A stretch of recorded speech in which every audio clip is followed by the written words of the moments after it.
Buenas tardes para todas las personas que nos acompañan en esta videoconferencia titulada Análisis de las relaciones entre economía, sociedad y naturaleza en el contexto de la crisis generada por el COVID-19.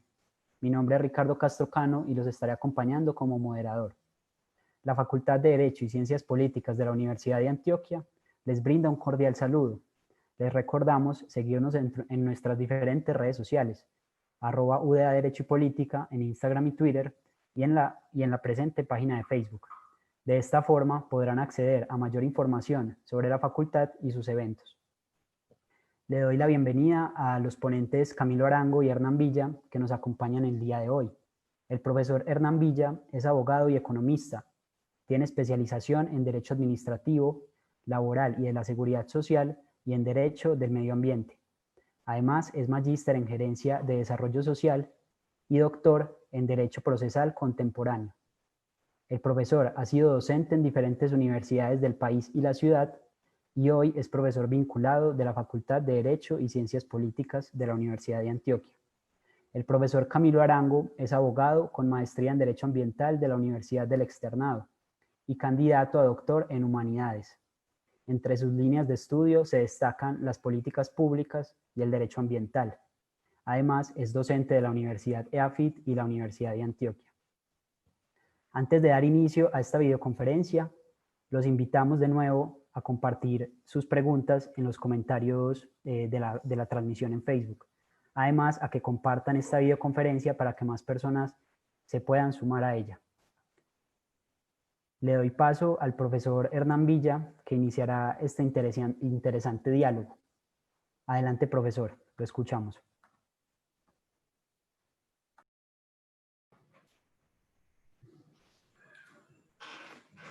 Sí, muy bien, Ricardo, muchas gracias por la presentación que nos hiciste. Quisiera saber si estamos, digamos que, grabando el espacio de la videoconferencia como para que las personas sepan que inclusive si llegan o se vinculan tarde o la quieren ver en otro momento, lo puedan, pues, digamos, hacer en una etapa posterior. Sí, profesor, la videoconferencia quedará guardada en nuestro Facebook. Muy bien, entonces paso como a darle los agradecimientos a la facultad por habernos permitido compartir este espacio con la comunidad académica. Le doy también el agradecimiento al profesor Camilo Arango, que es mi compañero, con el que comparto una asignatura de la cual posiblemente haya nacido la idea de poder tocar estos temas de los análisis entre la sociedad, la naturaleza y la economía. Nuestra asignatura pues puntualmente trabaja unos temas similares y con él se ha hecho pues un muy buen equipo de trabajo. De igual manera te agradezco a ti, Ricardo, por habernos acompañado en esta moderación y a las demás personas pues que hicieron posible que este espacio pudiera transmitirse hoy a esta hora. Como tú bien lo indicas, nosotros vamos a trabajar sobre estas temáticas. La metodología de trabajo va a ser una metodología en la cual yo voy a hacer una exposición general sobre las relaciones particulares entre la economía, la sociedad y la naturaleza en el contexto de la crisis generada por el COVID-19. Posteriormente, el profesor Camilo pasará a hacer unas reflexiones sumado a unas preguntas para animar un conversatorio entre los dos, y finalmente estaremos dispuestos a que todas las personas que estén en este momento interactuando con nosotros mediante esta modalidad virtual puedan hacer preguntas para que también podamos tener un agradable diálogo con todas las personas que están conectadas en este momento con la Facultad de Derecho y Ciencias Políticas de la Universidad de Antioquia. Digamos que yo voy a hacer la primera exposición fragmentado en tres momentos.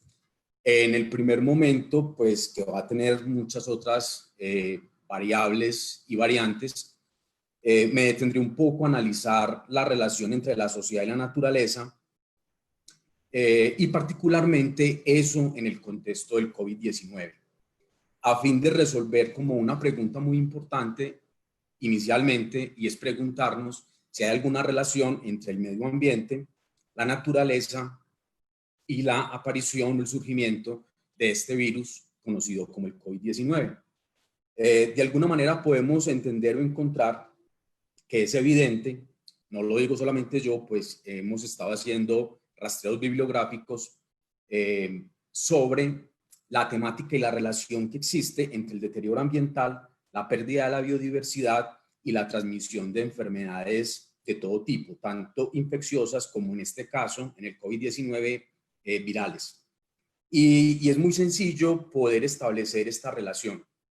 En la medida en que el ser humano ingresa a los ecosistemas para deforestar, para ampliar su frontera agrícola, para urbanizar, para instalar empresas, de alguna manera ese accionar reduce la biodiversidad. Y esa reducción de la biodiversidad genera entonces una exposición a unos patógenos que estaban, digamos, en una vida silvestre y que en esa vida silvestre podían estar ahí contenidos. Es decir, no hemos también considerado que los ecosistemas nos brindan una gran posibilidad de protegernos de enfermedades virales e infecciosas, en tanto que funcionan como una especie de núcleo que permite que esos patógenos que saltan de un animal a otro permanezcan o estén en todo momento ahí contenidos en ese ecosistema. Cuando el ser humano rompe esa frontera, ingresa a ese espacio, lo que está haciendo es que se está exponiendo a que esos patógenos puedan fácilmente brincar de un animal a otro, pero también brincar del animal al hombre y del hombre al hombre, ¿cierto? Que es lo que hemos venido viendo cuando sucedió como lo del COVID-19, pero no es la única situación que hemos visto en los últimos años. Pero no solamente se da en esa línea de cuando el hombre ingresa al ecosistema o ingresa a la biodiversidad, sino que también se da en la línea contraria, es decir, cuando el hombre extrae fauna silvestre y la trae a las ciudades. Que en este caso estaríamos hablando, por ejemplo, del comercio de fauna silvestre, y que hoy es un hecho evidente de que, independiente si pensamos que el COVID-19 surgió en un laboratorio o no lo hizo, la realidad es que la evidencia histórica ha demostrado que todos estos virus que han aparecido recientemente, todos de cepas del coronavirus, digamos que de alguna forma han saltado de alguna especie animal al hombre y a su vez han podido adaptarse a coexistir y a saltar o a pasar de hombre a hombre. En ese caso hipotético podemos, independiente de que sea un asunto de laboratorio o un asunto del comercio específico en la China, podemos llegar a una conclusión. Definitivamente, las relaciones que el hombre establece con la naturaleza están provocando de alguna manera que nos expongamos cada vez de una forma mayor a una posibilidad de que estas pandemias puedan seguir resurgiendo. Porque no se trata inclusive del COVID-19, también hay que pensar que hay otros patógenos que están en etapas, digamos, de su evolución y que pueden reaparecer, pueden resurgir o pueden aparecer otros virus nuevos en nuestra sociedad. Digamos que de alguna manera, esta es como la primera gran reflexión que yo hago desde el punto de vista de si hay una relación entre el COVID-19 y la manera como el ser humano o la sociedad se está relacionando con la naturaleza. Cuando entramos ya en el tema económico, encontramos que en un primer momento hablé de sociedad y hablé de naturaleza, pero faltaba el componente económico y ahí encontramos otra relación. Esa relación me lleva a plantear que existen unas similitudes entre la pandemia generada por el COVID-19 y entre el deterioro o la degradación del medio ambiente. Esas similitudes están enfocadas en un primer momento en el hecho de que tanto la pandemia generada por el COVID-19 como la degradación del medio ambiente tienen unos costos económicos muy grandes para la sociedad, tanto a nivel local como a nivel nacional como a nivel mundial. Pero ahí se presenta una coyuntura bien interesante y es que al mismo tiempo, como estuvimos hablando de pérdida de biodiversidad, hay una unión puntual que se establece entre la degradación del medio ambiente, su costo económico, la pandemia generada por el coronavirus, COVID-19, costo económico y la pérdida de biodiversidad. Es decir, si bien la pérdida de biodiversidad de alguna manera posibilitó el surgimiento del COVID-19, entonces estamos diciendo que la sociedad perdió o suprimió o no tuvo en cuenta el valor tan grande que le suministraba el ecosistema al interrumpir esa vida silvestre que originó esta situación que hoy le está valiendo una gran cantidad de dinero al planeta entero. Entonces ahí encontramos digamos, una unión entre esos dos enfoques desde el punto de vista económico. Tanto la degradación del medio ambiente como la pandemia generada por el COVID-19 tienen una unión de encuentro en esa pérdida de biodiversidad. Pero si separamos ese elemento solo, tenemos una conclusión a la que estamos llegando. Pero si lo aislamos de otros efectos sobre el medio ambiente, encontramos lo siguiente. Ya el COVID-19 de por sí está generando una situación económica muy compleja, tanto a nivel colombiano como a nivel mundial. Todos lo sabemos, que se evidencia en las pérdidas de empleo, es decir, el aumento del desempleo, la disminución de los ingresos de los hogares y con ello la disminución de los recursos para poder satisfacer necesidades de la sociedad y obviamente con eso un aumento de la pobreza y de la desigualdad. Del otro lado, encontramos que los costos económicos por la degradación ambiental también son altos. Pues si bien es claro, todos sabemos que en el mediano y largo plazo, fenómenos como el cambio climático con el aumento de lluvias, con la reducción, digamos, de calidad del aire en términos de calentamiento del planeta, el aumento en los niveles del mar, el aumento de las enfermedades tropicales, el aumento de los gases de efecto invernadero, tendrán unas consecuencias económicas a futuro muy grandes para la sociedad. De hecho, ya las hemos tenido y las estamos teniendo. Pero no solamente eso, las consecuencias económicas de la deforestación, pero aún más las consecuencias económicas, por ejemplo, de la calidad del agua, de la pérdida de calidad del agua, de la pérdida de calidad del aire, de la pérdida de calidad de la misma tierra. Por ahí en el territorio pues más local nuestro se viene hablando de una situación un poco paradigmática, y es que estamos al borde de que pronto en el 2021 tengamos un problema de racionamiento de energía, y es por la reducción, digamos, de los embalses que son fruto de la energía hidroeléctrica. Y ahí hay una especie de lógica, porque de alguna manera también tenemos que pensar que los ciclos naturales han venido cambiando. Se esperaba que esta época fuera una época de altas lluvias, una época bastante lluviosa, y no ha sido así.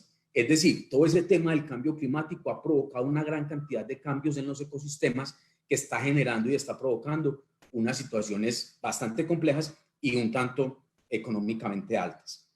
Ahí encontramos entonces esa gran similitud que existe entre la pandemia generada por el COVID-19 en términos económicos y los efectos económicos que también tiene la degradación del medio ambiente. La otra similitud tiene que ver con la forma como opera el COVID-19, ya no hablemos de pandemia, sino el COVID-19 y cómo opera la degradación del medio ambiente y la contaminación ambiental.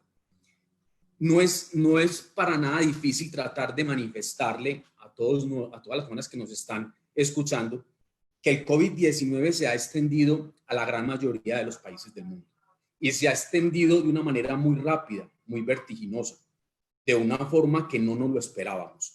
Digamos que ese virus, al igual que la degradación del medio ambiente, no conoce fronteras, ¿cierto?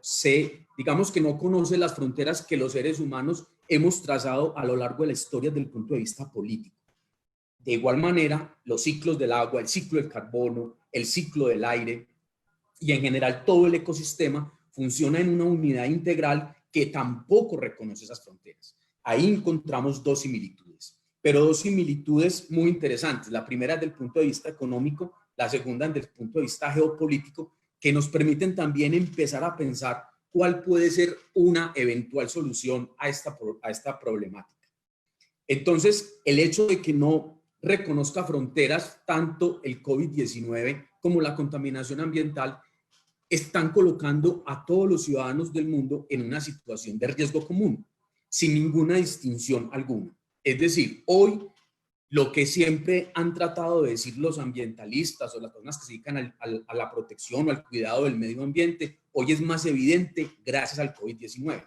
Porque el COVID-19 ha demostrado que es un virus que ni siquiera está técnicamente identificado como algo que tenga vida, que solamente cobra vida al interior de un organismo vivo, pero que es microscópico, no lo podemos ver, y mire el desastre que está generando, ¿cierto? Entonces, ese COVID-19 ha demostrado que no hay distinción ni en raza, ni en sexo, ni en edad, ni en condición económica, ni en, digamos,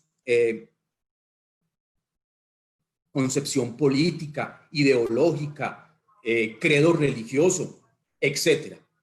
De igual manera que ha sido lo que hemos tratado de mostrar toda la vida las personas que nos dedicamos a los temas ambientales, es que de la misma manera los temas ambientales, cuando sean cada vez más evidentes en la sociedad, no van a distinguir fronteras. No vamos a poder distinguir esas mismas condiciones que hoy está colocando en evidencia el COVID-19. Entonces esas son las cosas que de pronto podemos de alguna manera aprovechar como una oportunidad para demostrar que esto es como una especie de alerta frente a lo que se nos puede venir, no solamente frente a otras enfermedades mucho más graves, por esta forma como la sociedad ha venido introduciéndose y relacionándose con la naturaleza, sino también derivado de manera puntual de las consecuencias que pueda tener la degradación del medio ambiente. Pero entonces esta situación nos lleva a una primera aproximación de solución que creo que es una de las opciones con las que voy a conversar con el profe Camilo. Y es que definitivamente, como es un problema global, tanto el COVID-19 como la contaminación ambiental, como la degradación del medio ambiente, necesita soluciones globales, sin desconocer que también se tiene que trabajar en el campo de lo local. Entonces, no va a haber una solución efectiva en el campo de esta situación que estamos afrontando hoy con el COVID-19, tanto en materia económica como en materia de salud, como en materia social, si no hay una buena cooperación internacional y no hay una buena solidaridad internacional. Ahí necesitamos de alguna manera ir encaminando de una vez como este tipo de recomendaciones. Muy bien, vamos al segundo elemento del que les quiero hablar. Entonces, ya les dije, el primero son las relaciones, el segundo es el siguiente. El COVID-19 de alguna manera empujó a la sociedad, tanto colombiana, latinoamericana como mundial, hacia una desaceleración de la economía, con los efectos que ya hemos venido conversando. Aumento en el desempleo, caída en los ingresos, decrecimiento económico, aumento de la pobreza, aumento de la desigualdad, todo lo que nosotros queramos, digamos, establecer. Este aumento, digamos, del desempleo, que es como lo más grave y lo más complejo que tenemos hoy en la actualidad, y todas las implicaciones económicas que ello trae como consecuencia, nos determina como un cierto condicionamiento con respecto al tema de la naturaleza y nos lleva como a un dilema. ¿Y cuál es el dilema? El dilema es que parece ser que cuando la sociedad experimenta crisis económica, eso me refiero al ser humano, la naturaleza podría salir favorecida. Sería como un dilema que al mismo tiempo puede constituir una pregunta. Y entonces, aunque no quiero aburrirlos con muchas cifras, sí les quiero dar más o menos un panorama de que veamos esto en detalle. Primero, quiero que no me califiquen como una persona demasiado pesimista. Yo antes, por el contrario, quisiera pensar que el panorama que se nos viene no es tan desalentador como todo lo que he venido investigando recientemente de los informes de los distintos órganos que hacen investigación en economía sobre las perspectivas macroeconómicas regionales, digamos, colombianas y mundiales, pero tengo que ser claro y les voy a presentar unas pequeñas cifras de cómo está dándose, digamos, la evolución o el impacto del COVID-19 en la economía colombiana, de América Latina y mundial. Empecemos de alguna manera, pues no voy a ser como tan explícito, simplemente decir que la economía mundial se espera que para el 2020 tenga un decrecimiento del 3%. Esto se ha venido empeorando porque al principio se hablaba de un decrecimiento económico mundial del 1%, después del 1.5% y últimamente se está hablando de un 3%. Es un decrecimiento económico que está diciendo que la economía va a estar en una situación económica peor que la que experimentó en 1929, en todo el proceso de la Gran Depresión. El escenario, digamos, del decrecimiento económico para América Latina y el Caribe se estima en un 5.2%. Suramérica más o menos estaría en ese mismo porcentaje, pero Centroamérica y el Caribe más o menos entre un 2.5 y un 2.7%. Colombia tiene distintos, digamos, órganos de información. Desde nivel mundial, el más optimista es el Banco Mundial, que dice que Colombia decrecerá un 2%. Desde el punto de vista ya más local, el Banco de la República estima que el decrecimiento económico va a ser del 4.5%, Fedesarrollo nos coloca en un 5% y el gobierno nacional nos pone en un 5.5%. Es decir, de decrecimiento económico. O sea, que la economía va a producir en esos porcentajes menos bienes y servicios de los que produjo en el año 2019. De alguna manera, cuando hablamos de estas cifras, uno se pone un poco preocupante, pero entonces viene, digamos, la correlación. La correlación más grave para la sociedad es el desempleo. El desempleo para América Latina y el Caribe va a pasar del 8 al 11%, y en Colombia puntualmente, según Fedesarrollo, vamos a estar cerquita del 19.8 al 22.5. Digamos que en años recientes el desempleo estuvo en una cifra de un dígito. Nos dábamos el lujo de estar muy cerquita al 10, pero nos decíamos 9 y pico, 8 y pico. Ya nos sentíamos de alguna manera, a pesar de que algunos critiquemos la manera como se estima el desempleo desde el DANE, pues es una cifra que de alguna forma nos determinaba una variable que hoy, en comparación con esa cifra de un dígito, es mucho mayor pensar en una cifra del 19 al 22% según Fedesarrollo. El Banco de la República recientemente publicó que va a estar entre el 15 y el 17%, y el DANE hoy publicó la cifra del desempleo para abril en 19.8. Con lo cual estamos hablando de una cifra oficial sin considerar que la realidad es que siempre la cifra del desempleo puede ser mayor en realidad que la que estiman los datos oficiales, pero además porque mucha parte de la población no ha tenido ni siquiera la oportunidad de salir a buscar empleo porque no lo ha dejado el coronavirus. Pues el coronavirus no, o sea, todo este tema de la contingencia, todo este tema del aislamiento, entonces la gente no puede salir a buscar empleo y por tanto eso también altera las estadísticas, o sea que es probable que el desempleo sea mayor. Pero además, cuando en una familia alguien empieza a perder el empleo, digamos que otro miembro de la familia, dígase un hijo, dígase la esposa, dígase el esposo, que no estaba trabajando, empieza a buscar empleo y eso altera aún más la cifra del desempleo que estábamos, digamos, analizando. Entonces, en ese orden de ideas, tenemos que decir una realidad. Por ejemplo, de ese dato se surge otro todavía más grave, el tema de la pobreza. Entonces, el tema de la pobreza para América Latina y el Caribe se estima que pasó del 30 al 34%, con un aumento de 29 millones de personas pobres en América Latina. En Colombia, pues tengo más o menos dos datos, uno un poco pesimista, bien pesimista, que es un estudio que hizo recientemente la Universidad de los Andes, que dice que de alguna manera la pobreza estaba en el 2012 en el 47%, en el 2018, en todo ese lapso de tiempo, logramos bajarla hasta un 28, 27%, casi 30%, pero en el 2020 se espera que la pobreza suba otra vez al 42%, retrocediendo 20 puntos en lo que se había ganado casi en 2 décadas. Esa es la mirada más pesimista que encontré en todo lo que pude investigar sobre esos temas. Fedesarrollo, bueno, según la Universidad de los Andes, van a haber un aumento de 7.3 millones de pobres, sin considerar la pobreza extrema, que es otra variable mucho más compleja, pero es en grado menor, que no la quise traer para no saturar tanto de cifras la exposición. Finalmente, ya para acabar con las cifras, en cuanto a la pobreza, Fedesarrollo tiene 3 escenarios, uno optimista, uno moderado y uno pesimista. En el optimista dice que la pobreza se va a situar en el 30%, con 1.6 millones de personas pobres además. en el medio o en el moderado en un 31.9 con 2.3% más de personas pobres, y en el pesimista en un 33 con un 3.1. Pues yo quisiera pensar que el análisis que hizo la Universidad de los Andes no va a ser así, e inclusive me quisiera quedar de pronto con un panorama mejor que el optimista de Fedesarrollo, y pensar que no vamos a tener como una consecuencia económica tan difícil. Pero además de lo económico tenemos que hablar de lo social, porque todo esto que es económico trae otras variables sociales que no hemos trabajado.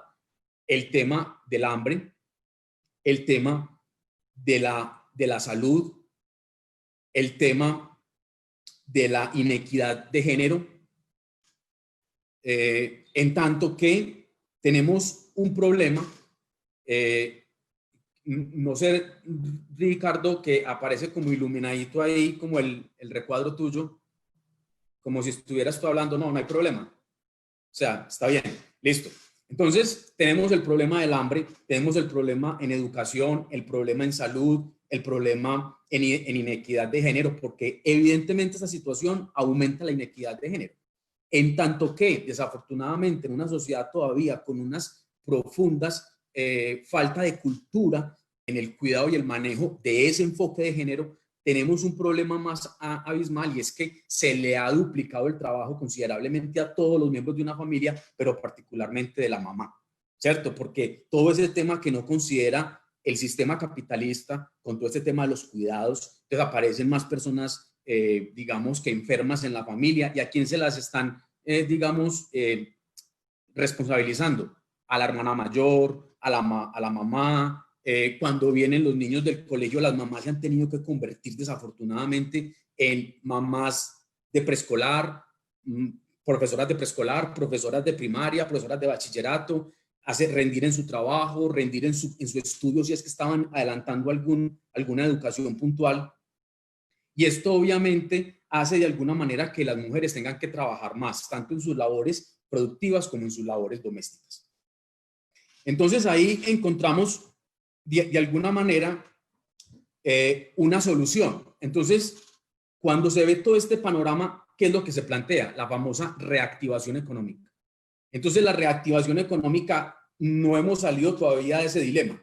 Seguimos en ese dilema de lo económico y de la naturaleza, ¿cierto? De alguna manera, trabajamos todo el tema de lo económico, pero en el tema de la naturaleza tenemos que preguntarnos, bueno, si es cierto que la naturaleza en este momento tiene unas mejores condiciones, y no es que tengamos que alegrarnos de lo que está pasando en la naturaleza a costa de lo que le está pasando al ser humano, pero tenemos que reconocer una realidad, y es que parece que el ser humano y la naturaleza tuvieran unas relaciones como de pugna, como de disyuntiva, como de pelea, como que no se han podido encontrar, porque la realidad es que si es evidente que se han reducido las emisiones, de pronto no tanto, sobre ahorita nos comentará el profesor Camilo, se han reducido las emisiones de gases de efecto invernadero, se ha mejorado un poco la calidad del aire, se ha mejorado un poco la calidad del agua y se ha mejorado la calidad de la tierra. Pues claro, si no hay sistema productivo, por ende tiene que mejorarse un poco el sistema natural y ambiental. Entonces, como continuamos en ese dilema, viene la solución. ¿Y cuál es la solución? La solución es reactivar la economía, ¿cierto? Entonces, ¿la economía cómo se reactiva? Mediante el gasto público. Hoy estaríamos hablando, obviamente, de que estamos en presencia de un neokeynesianismo de cara a la pandemia del COVID-19, ¿cierto? O de todas las teorías, para no decir solo que es Keynes el único pues que ha planteado la intervención del Estado en la economía como opción para reactivarla, pero sí desde las posturas neointervencionistas. Y esas posturas neointervencionistas las hemos visto en la práctica con todo el tema del gasto público, que se ha disparado a través de los subsidios, todo el tema de las mayores contribuciones, del subsidio a las empresas, del apoyo del gobierno desde el punto de vista crediticio a las empresas y a las familias, y ese aumento del gasto público, como lo dijeran en su momento, digamos, en la década de los 30, el nuevo trato o el New Deal por Roosevelt, ¿cierto? De hacer puras reactivaciones económicas en esa época puntualmente, hoy todavía muy incipientemente, como para reactivar la economía desde lo que está generando el coronavirus, tenemos que reconocer esa realidad. Y desde el punto de vista de la naturaleza, si se reactiva la economía y se vuelve nuevamente a prender la maquinaria y todo, pues se va a tratar de mejorar un poco el empleo, se va a tratar de mejorar un poco pues como el tema de la demanda agregada de los ingresos, pero entonces obviamente la naturaleza volvería a estar en un estado de unos niveles de estrés como los que tenía antes del COVID-19.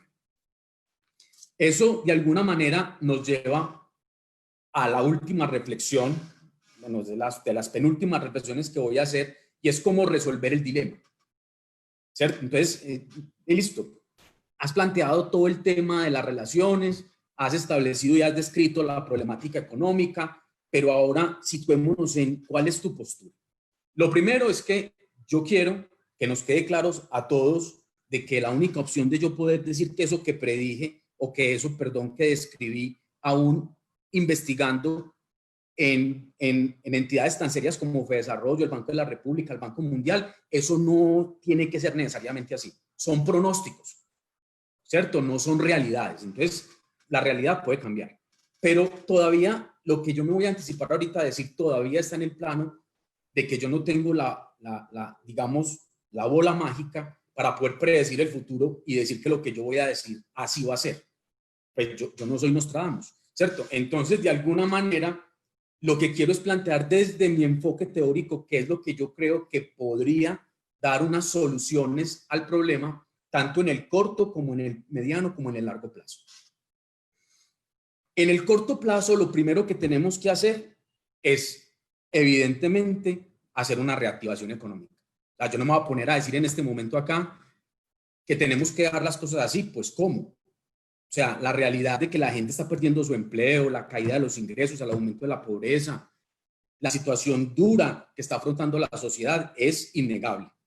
Es solamente ver todo el tema del impacto en el empleo de la gente que se dedica al turismo, a los restaurantes, a los bares, pero además toda la gente de la economía informal que cuida el carrito, que vende la golosina, que vende el mecato, que hace una cantidad de cosas y que vivían todos los días de eso y que esa era su fuente de ingresos. O sea, es una evidente realidad de que de eso tenemos que salir y tenemos que volver a tener otra vez hoteles funcionando, entretenimiento funcionando, restaurantes haciendo comida, otra vez transporte público, intermunicipal para que se pueda, digamos, gestionar. Por muy burguesas que nos parezcan las aerolíneas, pero necesitamos de alguna manera otra vez reactivar los vuelos internacionales por todo lo que depende económicamente de eso. Pero esa reactivación económica no puede ser vista en una perspectiva miope como la perspectiva, no, ojo, voy a hacer una claridad, no miope porque hubieran tenido esa intencionalidad, sino porque no habían los elementos de juicio que hoy tenemos. La reactivación económica que se dio en la década de los 30 no contenía o no contemplaba la variable ambiental. Contempló la variable social en un sentido de una redistribución de la riqueza, pero no contempló la variable ambiental. Hoy es más que nunca importante que tampoco se cometa el error del estructuralismo de la década de los 50, que generó todo el desarrollo de la infraestructura, de la industria en América Latina y el Caribe a costa de lo que tenemos hoy de degradación del medio ambiente. La idea era poder desde el estructuralismo superar la brecha y la desigualdad que teníamos entre países de periferia y países de centro. Y esa brecha y esa desigualdad de la mano de la Comisión Económica para América Latina y el Caribe se dio con ese famoso discurso del estructuralismo que sirvió mucho para crear industria, pero también pasó por encima de la variable ambiental. Y por eso tenemos hoy una cantidad de gastos económicos recuperando ríos, porque la mayoría de las empresas a nivel latinoamericano pues se instalaron al borde de las riberas de los ríos sin las mínimas condiciones de permisos de vertimiento, permisos de aprovechamiento y todo lo demás, sin permiso de emisiones. Entonces hoy no podemos dar un salto al vacío con una reactivación económica de simplemente gasto público y active la locomotora minera y active la locomotora Y o la locomotora X, porque lo que necesitamos es generar empleo, porque a largo plazo eso nos va a pasar una cuenta de cobro mucho más alta que la que nos está pasando hoy el COVID-19. Entonces tenemos que ser conscientes de que esa reactivación económica, si bien está en el plano de la economía ortodoxa, O sea, yo no estoy hablando aquí de economía ecológica, ni estoy hablando de ambientalismo, porque si ellos me escucharan estarían diciendo por ahí no es, sino que es que yo tengo que ser consciente de que hoy en el corto plazo tenemos que darle digamos que tenemos que darle los primeros auxilios a la economía, y hablar de los primeros auxilios de la economía pasa por tener que hacer gasto público para reactivación económica. Pero entonces tendrá que ser muy inteligente el gobierno para que esa reactivación económica sea con una mirada puesta en lo social y en lo ambiental. Entonces no cometer esos errores que se cometieron en el pasado, en el corto plazo. Y ya todos pues sabrán que la reactivación económica, pues las obras del gobierno, el gasto público, en las empresas privadas, en las pequeñas y medianas empresas, siempre con el componente de la equidad, tratando de que los recursos económicos siempre se destinen preferentemente a aquellas empresas que, digamos, tienen menor capacidad de poderse salir de la crisis económica. Pero todo esto pues en el escenario de lo económico. Y que todo esto pues generará empleo, mejorará los ingresos y volveremos nuevamente a una senda de crecimiento económico normal, aunque eso sea en el corto plazo. En el mediano plazo, yo diría que tenemos que empezar a trabajar mucho conectado con la primera variable en lo que llamaría reconversión industrial. Una reconversión industrial conducente a que las nuevas empresas que surjan, a que las empresas que quieran hacer de alguna manera reestructuración de su aparato productivo lo hagan encaminadas a esto que está pasando.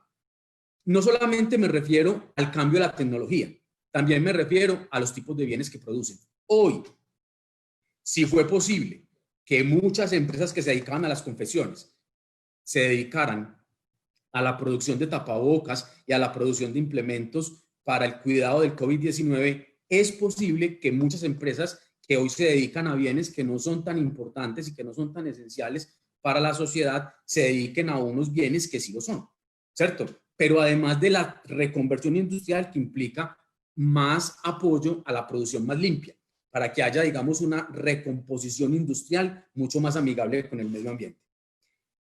Lo segundo que tenemos que hacer en ese mediano plazo es hacer definitivamente un esfuerzo muy grande por seguir trabajando en la transición energética. Hoy es más difícil que antes por un precio de un petróleo tan barato, pero tenemos que seguir apostando a unas fuentes de energía que en un futuro puedan de alguna manera recomponer toda la malla energética en una variable más sostenible y no solamente dependiente del carbón, del gas, del petróleo.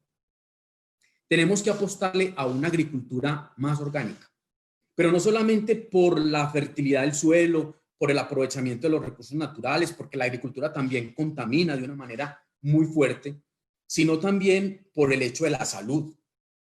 Es decir, hoy esta COVID-19 nos tiene también que llevar a pensar cuál es mi pensamiento frente al tema de la salud. ¿Qué estoy comiendo?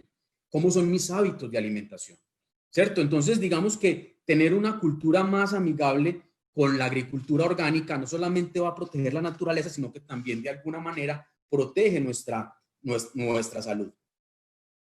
De alguna manera también tenemos que trabajar mucho en la producción de bienes biodegradables. De eso voy a trabajar un poquitico más en la variable de largo plazo, porque la producción de bienes biodegradables es una solución muy interesante que en el largo plazo puede darnos una luz de esperanza hacia una recomposición de un modelo económico distinto. Y simplemente trabajar también desde un consumo responsable. O sea, que las personas también tengan en cuenta que hoy llegó el momento de hacer un consumo más ecoamigable, pero también más ecosocial, tratando de pensar siempre en cuál es la historia que hay detrás de cada uno de esos bienes que nosotros compramos. Que no se nos olvide, todos somos responsables de eso. Es decir, que el que esté libre de pecado, que tire la primera piedra. Pero uno siempre va a consumir bienes y servicios y siempre piensa en el precio, pero no piensa en que detrás de un precio económico siempre hay un factor productivo que no fue remunerado adecuadamente. Es posible que ese bien o servicio sea económico, o sea, muy barato, porque está originado en una remuneración de una fuerza de trabajo que no recibió el salario adecuado, que no tuvo una buena seguridad social, que no tuvo condiciones dignas para elaborar ese bien, pero también pudo haber sido que ese bien fue hecho en unas condiciones donde el medio ambiente también salió afectado. Entonces terminamos pagando unos bienes muy económicos, pero finalmente hay alguien allá afuera en la sociedad que está pagando por ese bien que hoy nos estamos consumiendo de alguna manera económica. O sea que problemas como el COVID-19 nos tienen que alentar a ser un poquito más solidarios, a pensar en el otro y a pensar en el otro también en esa perspectiva. Y finalmente, en el largo plazo, yo diría que en el largo plazo, ya esto sí es un poquito más en la perspectiva de una realización un poco más idealista, pero que uno soñaría con que pudiera ser así, y es un cambio de modelo. Un cambio de modelo, y ahí sí pensando en conceptos fuertes desde la economía, desde el punto de vista, por ejemplo, de la economía ecológica, ¿cierto? No, sería bueno volver a leer hoy teorías del decrecimiento económico, porque hoy estamos frente a un decrecimiento económico, y bueno, sería como confrontar estos autores del decrecimiento económico, por ejemplo, Serge Latouche, que es un profesor francés de la Universidad de París, profesor de economía, que habla del decrecimiento económico. Sería bueno hablar con él, a ver cómo ve, cómo lee todo este tema del COVID-19 con su teoría del decrecimiento económico. Pero también hay una cantidad de autores desde la economía ecológica, como Nicolás Georgescu-Roegen, pues muchos de ellos ya están muertos, José Manuel Naredo, Joan Martínez Alier, Daly, Manfred Masniff. Ahí mezclé unos que están vivos, otros que ya hace mucho tiempo, que ya no están con nosotros, pero que dejaron una cantidad de riqueza intelectual en tanto a pensar la economía como un sistema abierto de economía circular, una economía de racionalidad puesta en la física, una economía que es física y en tanto es termodinámica, y en ese sentido es una economía de la naturaleza que al mismo tiempo es la ecología. Y eso, que parece tan complicado, se resume en una cosa: el sistema económico capitalista ha puesto a funcionar todo el sistema, todo el ecosistema a su interés, lo ha puesto bajo su dominio. Lo que plantean los economistas ecológicos es que el sistema económico tiene que funcionar como un subsistema limitado y condicionado por un sistema mayor que es el ecosistema. Mira, hay una riqueza profunda. El problema es llevarlo a la práctica. Por eso lo dejé de una línea de largo plazo, pero que tenemos hoy que aprovechar este COVID-19 para repensar el modelo económico que tenemos y ver estas lecturas, cómo podemos volverlas a hacer. ¿Cómo podemos volver a repensar estos autores? También es interesante trabajar temas del feminismo ecológico, que son interesantes, ¿cierto? Por ejemplo, lo que plantean las contradicciones al capital y los cuidados, Nancy Fraser, que también es una situación bien interesante donde establece de alguna manera las contradicciones internas que tiene el capitalismo por la, digamos, la reproducción, digamos, social y la falta de darle un valor económico a eso que ha permanecido a lo largo de todo el sistema capitalista invisible, esa economía doméstica, esa remuneración en los cuidados del hogar, esa remuneración a las personas de la tercera edad. Un sistema económico que le dé cabida a las personas inclusive mayores. Un sistema económico que no, digamos, estigmatice de entrada por la edad. ¿Quién ha dicho que una persona de 65 años, 70 años, 75 años ya no es útil para el sistema económico? Es un sistema económico que trabaje en otros condicionamientos distintos. También digamos que ahí aparece una coyuntura. Si estamos hablando de la teoría del decrecimiento económico o estamos hablando de pronto de frenar el volumen de producción o el volumen de consumo, muchos podrían plantear, bueno, pero y entonces hay una contradicción con lo que planteaste inicialmente. En el largo plazo, también hay otras posturas como las que plantea, por ejemplo, Michel Brugard, que fue la persona que publicó el libro muy conocido por todos, que se llama De la cuna a la cuna. Y que en ese tipo de literaturas de lo que se trata es de poner en contexto la posibilidad de que el sistema económico imite el sistema natural. Que una de las soluciones posibles a salir de esta encrucijada a largo plazo en la que la sociedad ha estado contrapuesta y en una disyuntiva permanente con la naturaleza, es que empecemos a imitar el ciclo de la naturaleza y que podamos de alguna manera seguir produciendo, pero de una manera mucho más amigable o más integrada con la naturaleza. La naturaleza produce permanentemente. Lo que pasa es que la naturaleza produce, pero produce nutrientes. Cuando un árbol deja caer sus hojas o deja caer sus frutos porque no han sido cogidos por el hombre para la satisfacción de sus necesidades, esa fruta, esas hojas se convierten en nutrientes para otros organismos vivos. Si nosotros podemos construir un sistema económico o un sistema industrial que vaya de la mano de la manera como la naturaleza funciona, podemos producir una gran cantidad de bienes y servicios, generar una gran cantidad de empleos, pero al mismo tiempo estaríamos no estresando tanto la naturaleza. Entonces allí encontramos, digamos, una alternativa bien interesante. Desde esta perspectiva, una sociedad debe producir nutrientes en lugar de residuos. Será una de las frases que plantea este autor, ¿cierto? Pero hay una cantidad de otros autores que también están trabajando el mismo tema. Entonces es muy bueno aprovechar este COVID-19 para tratar fundamentalmente de abordar la temática y de tratar de mirar cómo aprovechamos esta situación para sacar provecho tanto en el corto plazo, con la reactivación económica, pero con un sentido de lo social y lo ambiental, en el mediano plazo con todo este tema de la reconversión industrial, todo este tema de la transferencia de la transición energética, de la agricultura sostenible, el consumo sostenible, y en este largo plazo, que es lo que he venido abordando.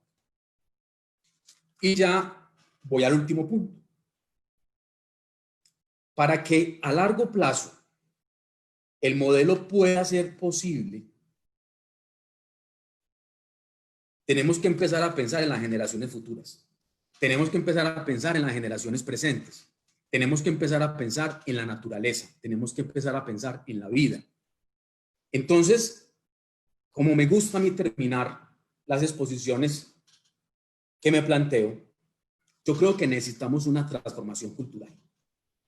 Una transformación cultural que nos lleve a inclusive un cambio en la manera como estamos concebiendo la vida. Uno podría filosofar sobre este tema antes del COVID-19, pero el COVID-19 también puede ser potencializado para que hoy nos empecemos a preguntar qué es lo que es verdaderamente importante. O sea, puede sonar a frase de cajón, pero la realidad es que en este instante están muriendo personas a nivel mundial,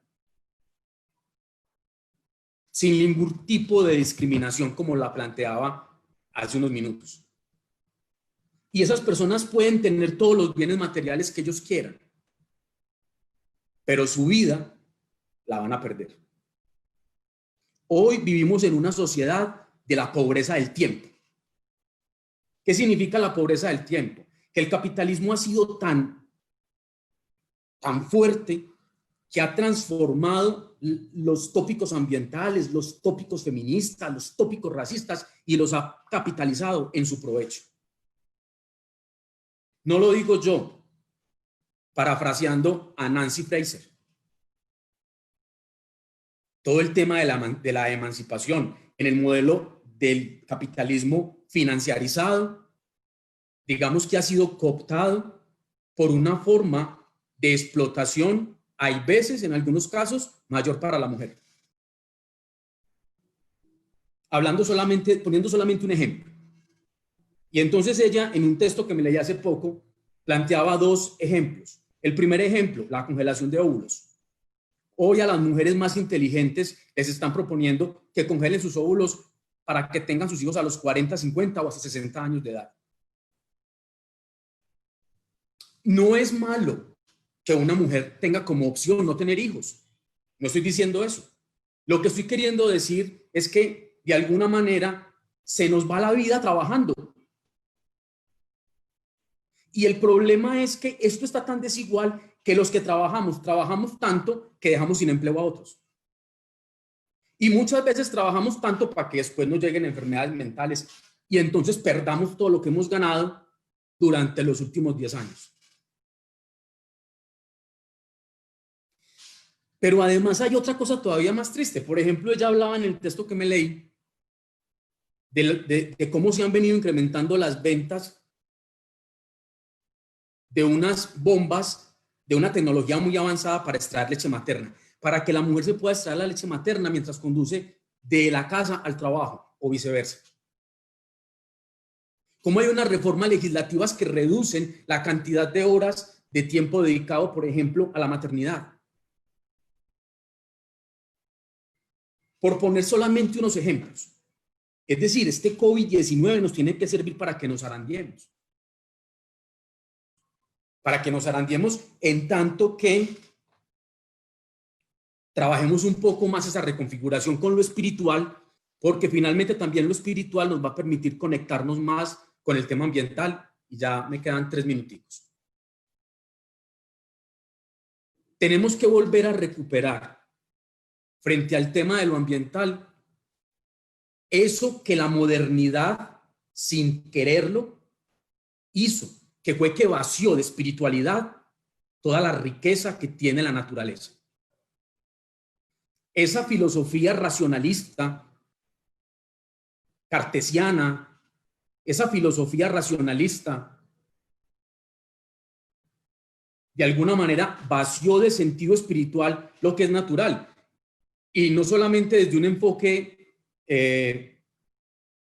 ortodoxo, sino que también podemos acudir a la manera como se relaciona las sociedades indígenas con la naturaleza, de una manera distinta.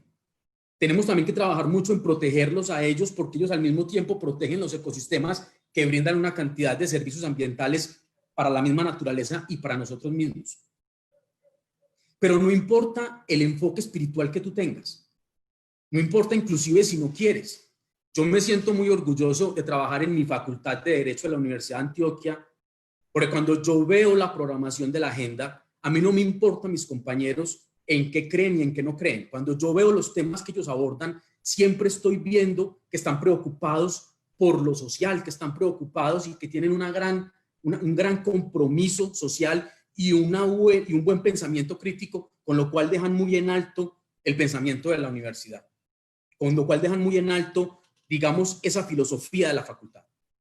Entonces no importa en qué crean, si creen o no creen en un Dios o no creen en un Dios y cuál sea su configuración espiritual. Lo importante es que tienen una profunda sensibilidad social y obviamente también ambiental, porque muchos trabajan en esos temas sociales y ambientales. Entonces, ya para terminar, ¿qué es lo que verdaderamente necesitamos? Necesitamos trabajar más en fortalecer las interconexiones de la sociedad y la naturaleza mediante el vínculo del amor. ¿Cierto? Sociedad, esto de la solidaridad entre nosotros, la solidaridad conmigo mismo y la solidaridad con toda aquella forma de vida que existe en el ecosistema presente. Yo termino ahí para que demos paso a la otra intervención del profe Camilo, que como lo decíamos, yo me extendí, Ricardo, por supuesto, porque el profe Camilo, pues inclusive fue su idea, iba a hacer unas intervenciones mucho más cortas. Profe, muchísimas gracias. Le agradezco esa intervención. De verdad, creo que nos comparte unos puntos muy interesantes y muy importantes para reflexionar, que estoy seguro que al final de toda la conferencia van a haber preguntas en ese sentido. Ahora, antes de darle pie al profesor Camilo Arango, les reitero la invitación a todos y todas los espectadores a que nos compartan sus preguntas y sus opiniones en los comentarios de la transmisión. Profesor Camilo Arango, bienvenido y adelante. Bien, buenas tardes. Muchas gracias al profesor Villa, a Ricardo, a la facultad por este espacio. Bueno, sí, yo he planeado mi intervención en 3 segmentos, los cuales he querido conversar con el profesor Villa más que hacer una exposición, porque son más que todo preguntas, perplejidades, algunas dudas que me surgen en relación con estas relaciones, sobre todo entre el problema ambiental y las circunstancias que vivimos. Bueno, es evidente que esta situación específica de pandemia pues ha tenido algunos efectos ambientales, tal vez los 2 más relevantes o los más mediáticos al menos, han sido por una parte la vida silvestre, retomando espacios. Sí, hemos visto entonces estas cabras caminando por los jardines de algunos lugares de Inglaterra, venados en Japón, los leones tomándose las calles sudafricanas, pumas en Santiago de Chile, en fin, y en cada lugar del planeta, la biodiversidad retomando espacios en el escenario de las cuarentenas. Por la otra parte, que es donde en principio quiero centrar mi primera reflexión, está la mejoría en la calidad del aire. La mejoría en la calidad del aire responde, bueno, primero, esa calidad del aire pues tiene allí muchos componentes. La calidad del aire depende desde la óptica que la revisemos. Entonces yo quiero enfocarme en el aspecto concreto de los gases efecto invernadero, ¿sí? Es ahí donde voy a enfocarme principalmente. Porque claro, es distinto si revisamos, si analizamos, si pensamos la calidad del aire, por ejemplo, en relación con la salud humana, con el nivel de emisión, con qué tan saludable es respirarlo en un periodo de un día, de meses, de un año, a si revisamos las sustancias deteriorantes de la capa de ozono, o si pensamos en CO2 o gases de efecto invernadero en términos generales, que es donde quiero centrarlo. Entonces, bien, esto responde principalmente a el sector de transporte, que se ha visto seriamente afectado. Es decir, hay menos aviones, menos automóviles. Entonces, el principal impacto de los gases en la disminución de los gases de efecto invernadero ha sido como consecuencia de la disminución, ¿cierto?, de viajes, tanto aéreos como terrestres. Y entonces esto ha generado una disminución. Ahora, yo estuve entonces revisando cifras de la Organización Meteorológica Mundial, que saben ustedes es el portavoz oficial de la ONU para estos temas concretos y tiene entonces algunos datos ya de medición en este escenario de la pandemia. Y bien, lo que revelan es que las emisiones de gases efecto invernadero han decaído, ¿sí?, en un 5.5% respecto al año anterior.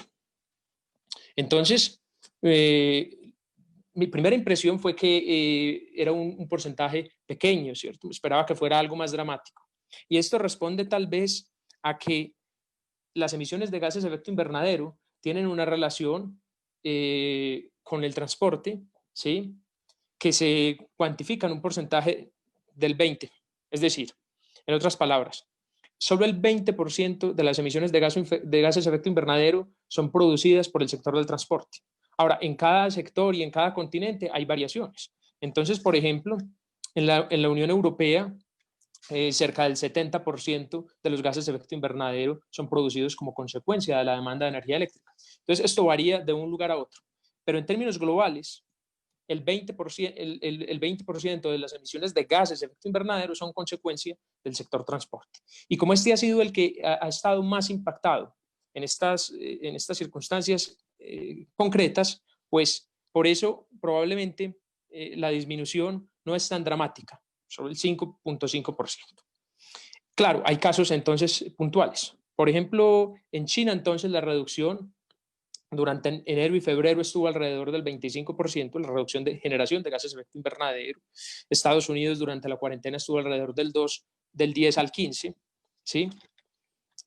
Bueno, entonces esa cifra es importante por lo siguiente. Acá quiero hacer un pequeño contexto del escenario internacional del cambio climático, que es consecuencia de los gases de efecto invernadero, para dar un contexto a la reflexión, a la pregunta y a los datos que he revelado. En el año 92, en Río, tiene lugar la segunda cumbre de la Tierra. Antes algunos países se habían reunido por primera vez en Estocolmo en el año 72, ¿sí?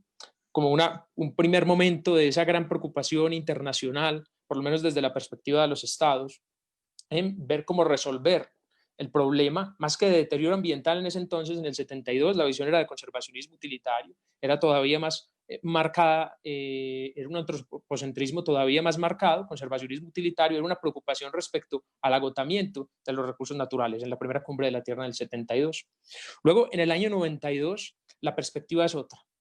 Y la idea entonces del desarrollo sostenible, reivindicada en el informe Brundtland, a la primer ministro de Noruega, Harlem Brundtland, se le encarga un estudio sobre el estado de los recursos naturales. Incluso ese término recursos naturales está muy ligado a la primera cumbre de la Tierra del año 72. Luego la concepción y los términos van a ir cambiando. Ese término recurso es muy relevante y está muy atado a esa visión de conservacionismo utilitario de los años 70. Y entonces en el 92, en cambio, a esta primer ministra Harlem Brundtland se le encarga este informe sobre el estado de los recursos naturales. Dirige un grupo de científicos, de expertos, que bien revisan, hacen un estudio multisectorial y entonces reivindican como alternativa en un documento que se llama Nuestro Futuro Común la perspectiva interdisciplinaria y sistemática, que teníamos que hacer una transición desde esa visión de la primera cumbre de la Tierra y del Estocolmo 72 hasta acá, hasta el 92, teníamos que hacer una transición hacia una visión más integral. ¿Esto qué significa? Acoger la mayor cantidad de variables, ser conscientes que el problema del deterioro ambiental no es un problema unidimensional, sino que, como ha sido evidente en la exposición del profesor Villa, implica aspectos económicos, aspectos culturales, aspectos sociales, de tal manera que se reivindica la idea del desarrollo sostenible.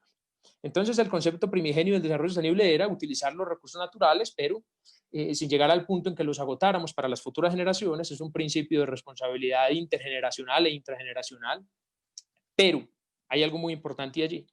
Para cumplir ese objetivo, se propone esa visión de hacer un esfuerzo frente a cada problema ambiental por tratar de identificar cuáles son las variables, cuáles son los diferentes factores que pueden impactarlo.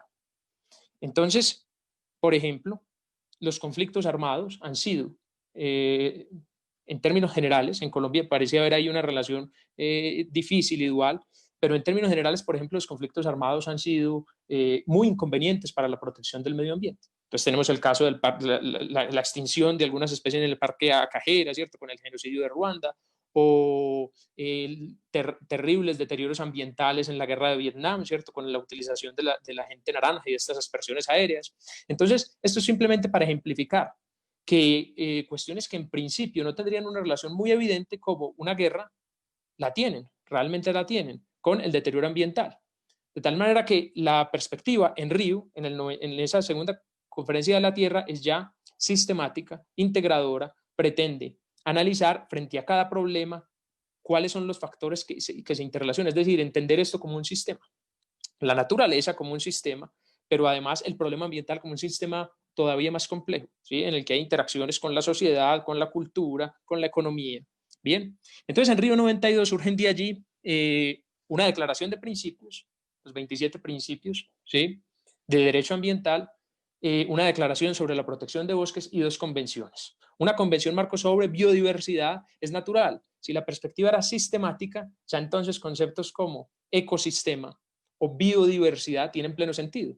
Es muy diferente pensar en un ecosistema o en la biodiversidad que pensar en recursos. Es decir, es muy diferente analizar un árbol como un recurso maderero o el agua como un recurso como una base para obtener energía eléctrica, por ejemplo, a pensarlo como parte de un ecosistema o como un elemento que cumple una función dentro de la biodiversidad de cierto sector, de cierto territorio. Entonces, bien, una es la Convención Marco sobre Biodiversidad y la otra, que es la que aquí nos ocupa, es la Convención Marco sobre Cambio Climático. Esa Convención Marco sobre Cambio Climático entonces surge allí, segunda cumbre de la Tierra en el 92, y va a ser desarrollada luego entonces por el Protocolo de Kioto, que inician las conversaciones, en fin, la convención tiene sus primeras reuniones, en fin, en el año 97, Y como consecuencia de esa Convención Marco sobre Cambio Climático, surge luego los Acuerdos de París, que tienen lugar en el año 2015. Entonces, en París se reúnen nuevamente los estados, hay una conferencia allí en la que se hace evidente, se asume, bueno, a esa reunión, una pequeña nota al pie, a esa reunión acudieron inicialmente todos los estados internacionalmente reconocidos, con la excepción de Nicaragua y Siria. Esto ya era importante, esto ya era una ganancia y fue visto de forma muy esperanzadora por académicos, en fin, ambientalistas alrededor del planeta, el hecho de que tantos estados estuvieran de acuerdo en que había un problema serio allí en relación con los gases de efecto invernadero.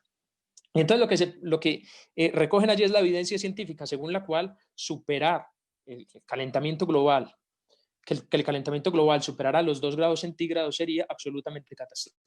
Y que esa meta había que contener, ¿sí?, el calentamiento global en el próximo, durante este siglo, a lo largo de este siglo, ¿sí?, evitar que llegáramos a ese nivel de aumento de la temperatura global en 2 grados centígrados.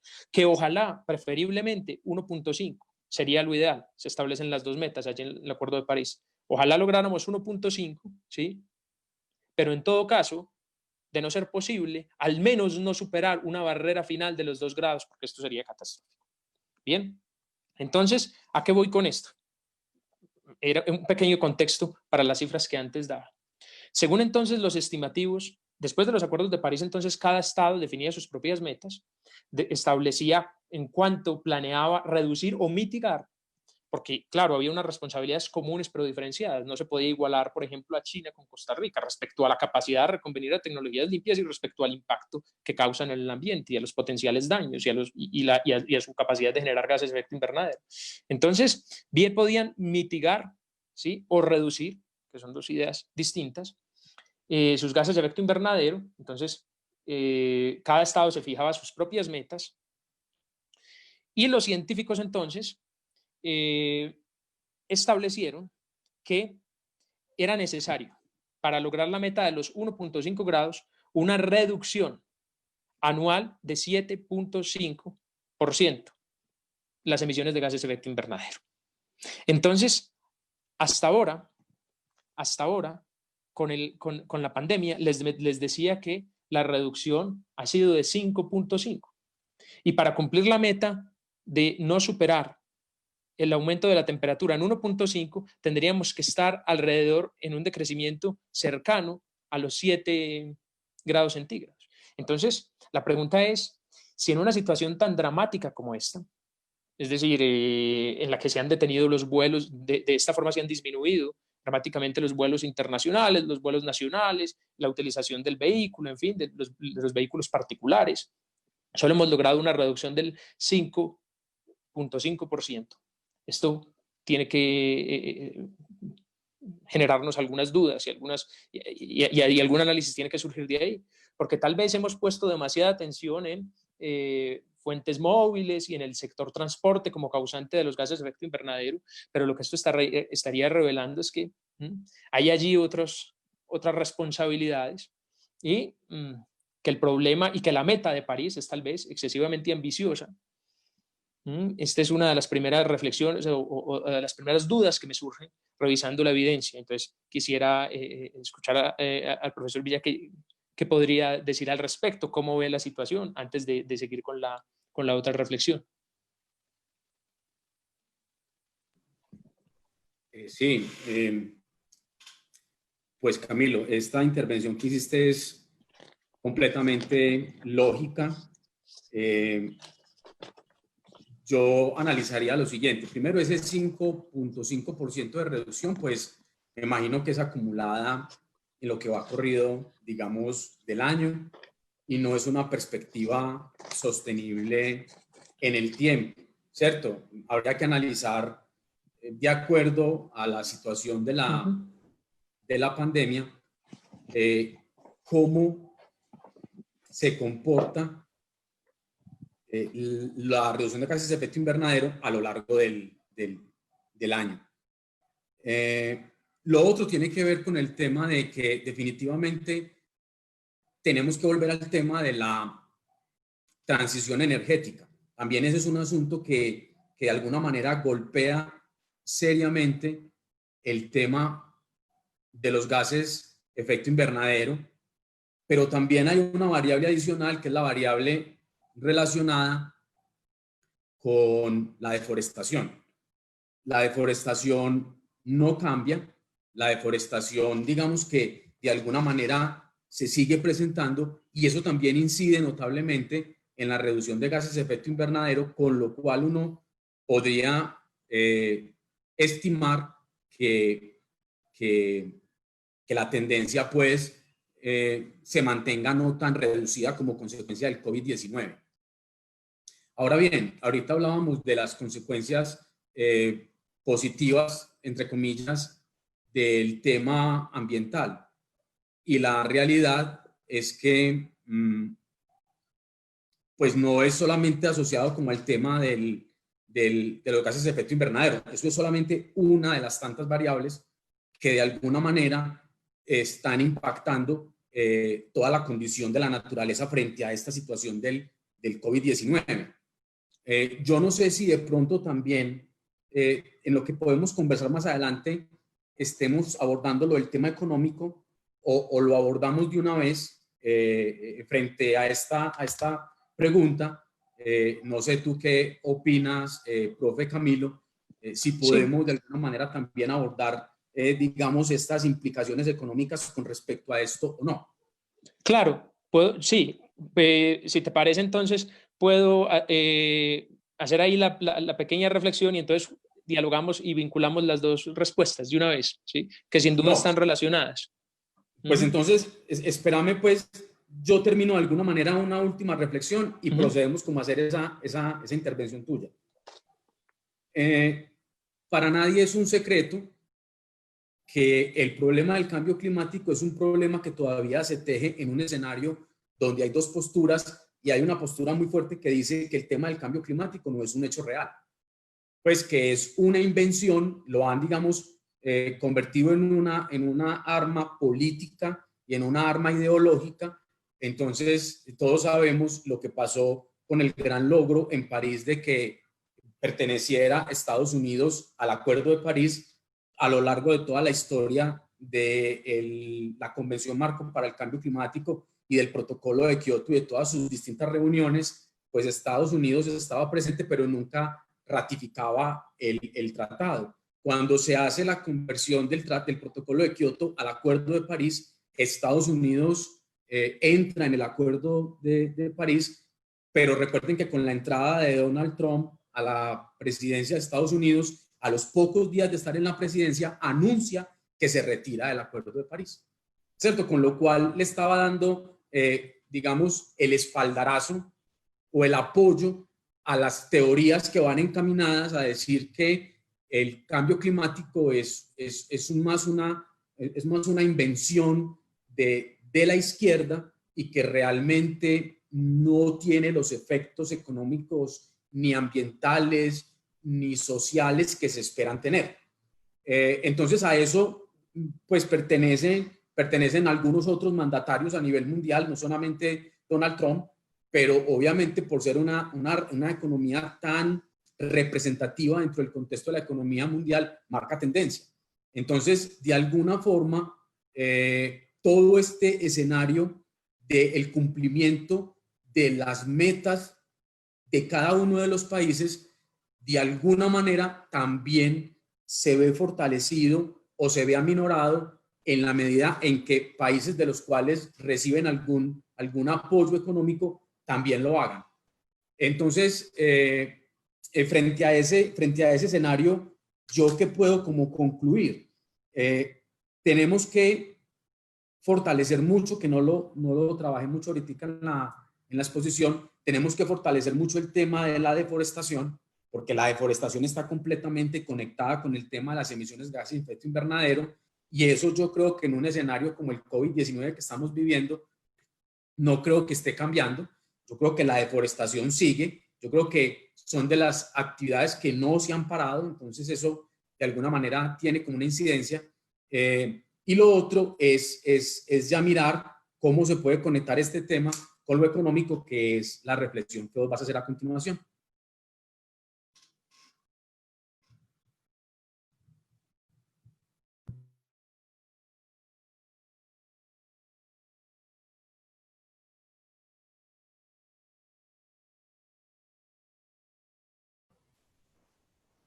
Profesor Camilo. Creo que el profesor Camilo se le cayó la red. Esperemos que se reconecte. Hola, profesor. Listo, le damos de nuevo paso al profesor Camilo Arango. Profe Camilo, ya puedes, digamos que, volver a tener una intervención con relación a lo que seguías en el orden planteado.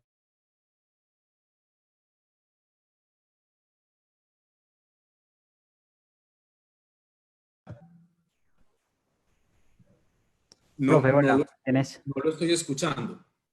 Ya va a activar de nuevo el micrófono.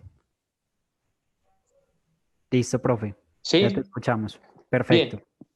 Sí, entonces era eso. Esta situación revela la magnitud del problema, y es que en unas condiciones como estas, de cuarentenas generalizadas en tantos lugares del planeta, la disminución sigue siendo tímida, ¿sí? Respecto a la meta que se plantea frente a una situación más compleja.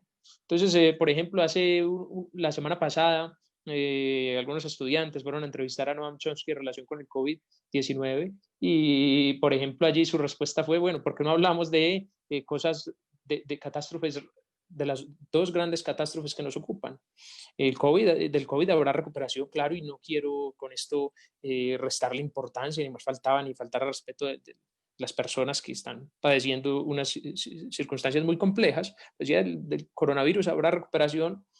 En cambio, hay dos problemas más serios que estos, que son, por una parte, las armas nucleares, eso no nos ocupa, y la otra, el cambio climático.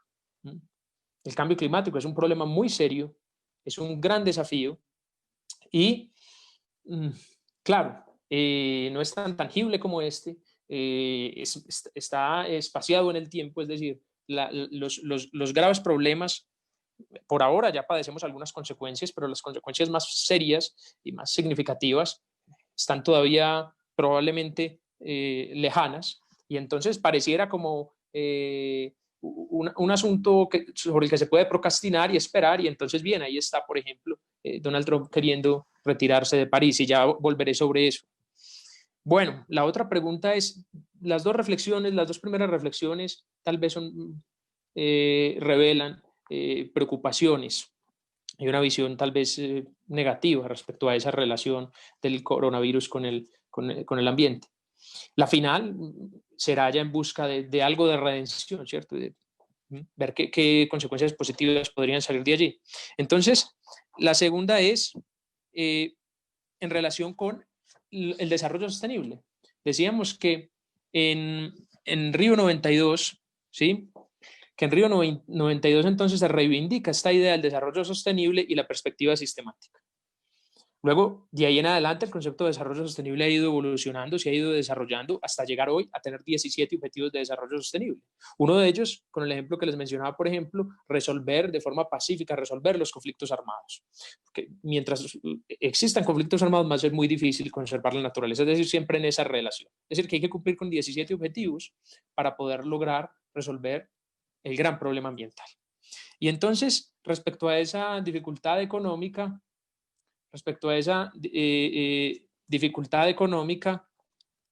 que podría, ¿sí?, ser más dramática o menos, pero que es una realidad, que es evidente, pues una de las preocupaciones es, claro, teniendo en cuenta que entonces la perspectiva moderna para resolver el deterioro ambiental es la del desarrollo sostenible. ¿Cómo podríamos resolver? Pues no es una pregunta que tenga que tener una respuesta, es más bien una pregunta retórica, pero la preocupación es esta. El objetivo de desarrollo sostenible 1 es fin de la pobreza. El objetivo de desarrollo sostenible 2 es hambre cero. 3, salud y bienestar. ¿Sí? 8, trabajo decente. 10, reducción de las desigualdades. Estas metas son necesarias, estos objetivos tienen que cumplirse si queremos efectivamente resolver el problema ambiental. Entonces, claro, la crisis económica que se nos viene va a ser muy difícil el cumplimiento de metas y el avance en metas de este tipo.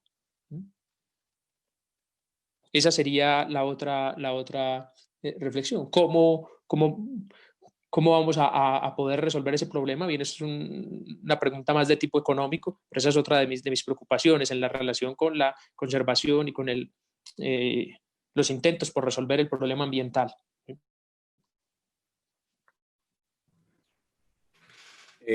Profe Camilo, ¿Sí?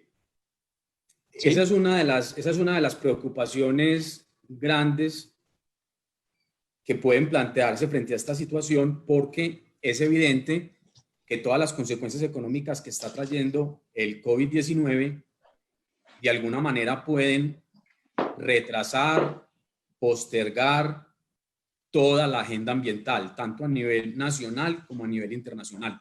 Esa es una posibilidad. Es una de las posibilidades pesimistas, pero pues frente a la temática ambiental, porque es muy probable que la gente pues diga, hombre, hay otras necesidades más urgentes como la generación de empleo, como los ingresos y consecuentemente la satisfacción de las necesidades. Con unas cifras como las que yo acabo de anunciar, sacadas pues de fuentes como las que manifesté, pues uno quedaría un poco preocupado cuál puede ser el futuro de la agenda ambiental, tanto en todos esos ámbitos locales, regionales, nacionales y mundiales. Pero ahí habría que entrar justamente a reflexionar, primero, que es imposible resolver la problemática ambiental sin consecuentemente resolver los problemas sociales. Lo segundo es que no se nos olvide que los objetivos de desarrollo sostenible hacen parte de una agenda que es, dentro del derecho internacional, lo más blando de lo blando. Porque si bien de por sí todo el derecho internacional ya de por sí está, digamos, construido bajo una temática de falta de mecanismos coercitivos para su cumplimiento, estos objetivos de desarrollo sostenible son paradójicamente, no son un tratado, ¿cierto? Es decir, es una agenda. Es una agenda que sustituye los objetivos del milenio, ¿cierto? Y siendo entonces una agenda, uno también diría que es desde la voluntariedad de los gobernantes de turno que ella pueda tener más eficacia o no. Entonces puede que hoy el problema de los gobernantes sea más encaminado a resolver el problema económico, porque no se necesita unos objetivos de desarrollo sostenible para ver la evidencia de lo que estamos presenciando frente a lo social. Y como desafortunadamente lo ambiental todavía pareciera que fuera como esas enfermedades silenciosas que desafortunadamente matan al ser humano y cuando lo descubren ya no hay nada que hacer.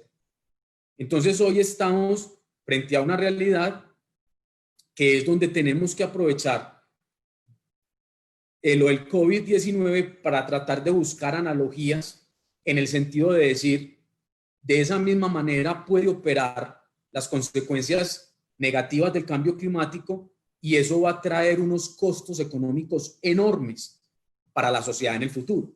El otro problema al que nos tenemos que enfrentar es que la gente tiene una mirada de corto plazo. Todos tenemos más, estamos más proyectados en el aquí y en el ahora, y eso es bueno desde una concepción, digamos, personal, pero como sociedad tenemos es que empezar a construir una realidad donde tengamos en consideración las generaciones futuras.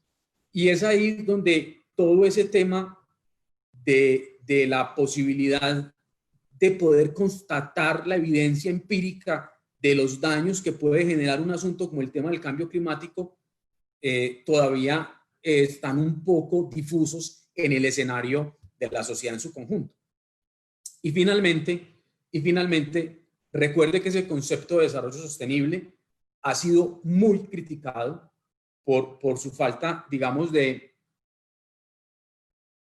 coherencia lógica porque está tratando de conciliar dos cosas que son irreconciliables. Por un lado, crecimiento de la economía y por el otro lado, mantenimiento o conservación de un stock natural de recursos naturales. Entonces, los críticos del concepto de desarrollo sostenible, donde se ubican todos estos personajes de la economía ecológica, de la economía alternativa, le tiran muy duro a ese concepto porque consideran que eso es una forma simplemente como el capitalismo ha logrado moler toda la doctrina ambiental y la ha puesto al servicio de su mismo sistema capitalista. Y yo pues en el momento, pues mi opinión personal es que pues eso puede funcionar como una especie de quimioterapia, que hoy todavía frente a si logramos identificar el capitalismo como modelo económico no viable en el largo plazo para una sociedad en armonía con la naturaleza, hoy ese concepto de desarrollo sostenible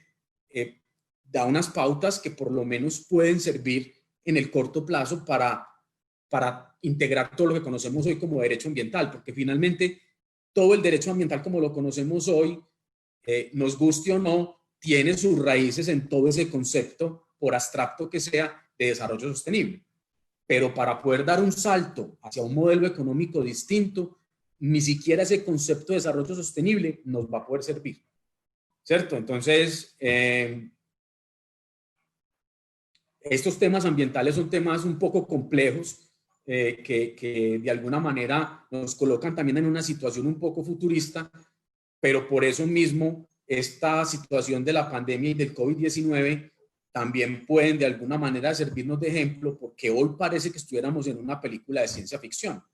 Es decir, todo este asunto que nos ha rodeado a nivel mundial, es decir, esto es una catástrofe que no se había visto sino en películas, y en películas como, por ejemplo, Un día después del mañana, ¿cierto? Que se anticipan a establecer un escenario catastrófico con consecuencias del cambio climático, solo que en la película plantean es un escenario distinto de congelamiento del planeta, donde los estadounidenses tienen que bajar a México pidiendo en un sentido contrario permiso para traspasar la frontera. Película de hace muchos años, pero también esas películas como Interestelar, que hablan de esa situación compleja de la escasez de los recursos naturales. Cualquiera hoy podría decir escasez puede que no exista, pero hoy tenemos problemas de contaminación, ¿cierto? Y problemas como el del cambio climático.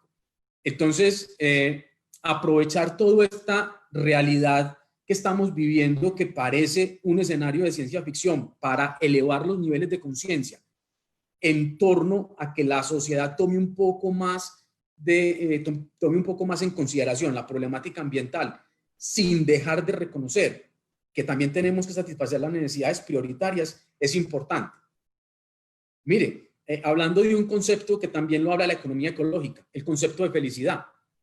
Si el crecimiento económico y la acumulación de bienes materiales fuera el sinónimo de felicidad, entonces hoy seríamos más felices que lo que éramos hace algunos años. Y eso se ha demostrado que no es así. Con lo cual lo que quiero decir es, no se puede hablar de conservación ambiental con hambre, con la barriga vacía, sin la satisfacción de las necesidades, pero a los niveles que hemos llegado de sobreproducción y de intensificación y de estresamiento de la naturaleza, creo que también nos podemos moderar, y es eso a lo que nos tiene que conducir todo el escenario del tema del cambio climático.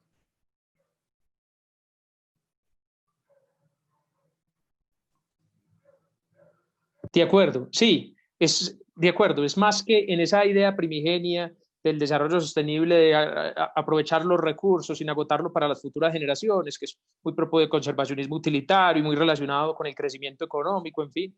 El énfasis es más claro en esto último que mencionaba, así es, en la perspectiva multidisciplinaria, ¿cierto?, que revelan esos objetivos.